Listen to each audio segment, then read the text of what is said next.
I'm Sophia, and I'm a proud mom of, as you can see, 2 very clingy dogs. I am a live wedding painter or a live event painter. So what I do is I attend weddings, I go to a wedding, and I start a painting of a chosen moment and paint it from start to the end. The painting progresses throughout the event at the same time. So at the end of the event, I will present a completed painting of a chosen moment. It could be their first kiss, it could be their first dance, and I present it to the couple. The whole thing is done on the spot. So before being a live wedding painter, I was an art teacher in an art studio. And obviously during the pandemic, the art studio couldn't run, right? So at that time, I came about this video on TikTok by quite a famous American artist. Her name is Watch Maggie Paint, that's her handle. And she was doing this live wedding painting thing. And I thought to myself like, whoa, that's interesting. We really don't have any around our area, not in Asia, not just Malaysia. I thought like, oh, maybe I can do something about this, try it out, see how it goes. Our weddings are not like Western culture where it's very standard. Our weddings may be across weeks or days. Sometimes they are very short, sometimes they're very long. Because we have so many cultures. We have our Muslim wedding, our Hindu wedding, our Buddhist wedding, then we have our Christian wedding. They're all different. So I made samples of different cultures. I timed myself, I filmed myself, and I used that as content to share on my social media. And then bookings started coming during MCO itself, even though weddings cannot happen. So one thing led to another. 3 years later, here we are. Sometimes I consider myself a live performer as well because it is a live painting. You can think of us as a very manual photography. Like you bring back the OG photography in a very slow, just one shot kind of thing. Their guests are normally quite intrigued by what I'm doing. Guests will be like, wow, got artists. Knowing that the painting is started and finished at the same time as your event progresses, you know exactly when this was painted and completed.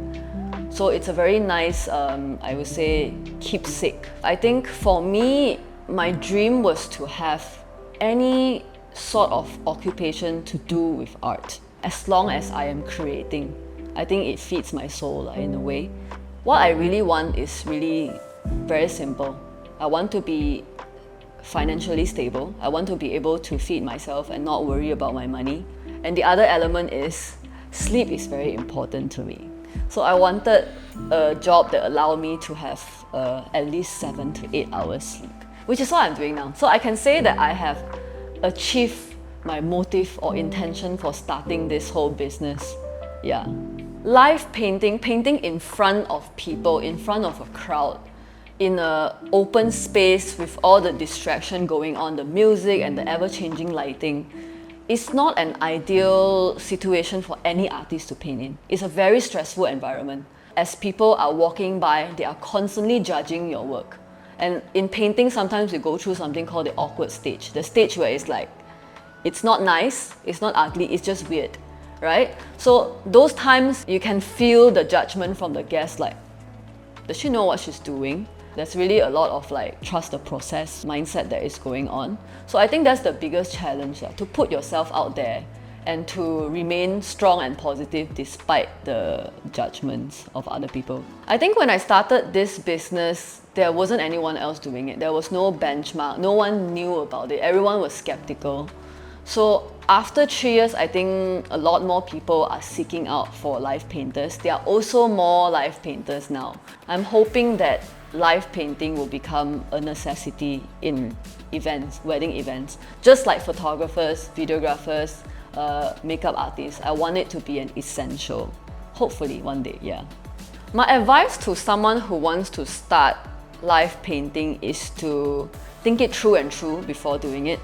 The reason why I'm saying this is because there are a lot of artists who become full-time artists like myself because of their love for art. But the truth is, there are so many other elements to just painting because you're running a business. And a lot of people, especially artists, they feel overwhelmed when they start. They didn't expect all this other thing that comes with being a full-time artist. When you're running a business, you need to find out what you can sell on a daily basis. what you can sell on a monthly basis, and what you can sell on maybe a few months or annual basis. I have to think of something I can sell often to sustain a business. So I think that is a very good advice that I received. Oh, I remember this when I was starting this business. I am someone that is very fearful, very competitive, very much afraid of failure. So if the pandemic didn't come, I would never have started this business. I would never have pulled myself out of the comfort of receiving a monthly salary to this whole ocean of running a business and all the risk that comes with it. What's the worst that can happen? What will you lose, right? So I think that was the push I needed to start what I did. Just go out there and do it, give it my all. At least if I fail, I go back, I start something else again. I know that I've given my all to this. Yeah, so I think just start. The time is not going to come and say like, oh, now is the time, you should do it now. The time is when you decide to start it. Just start, don't wait, yeah. Happy-happy. Okay lah.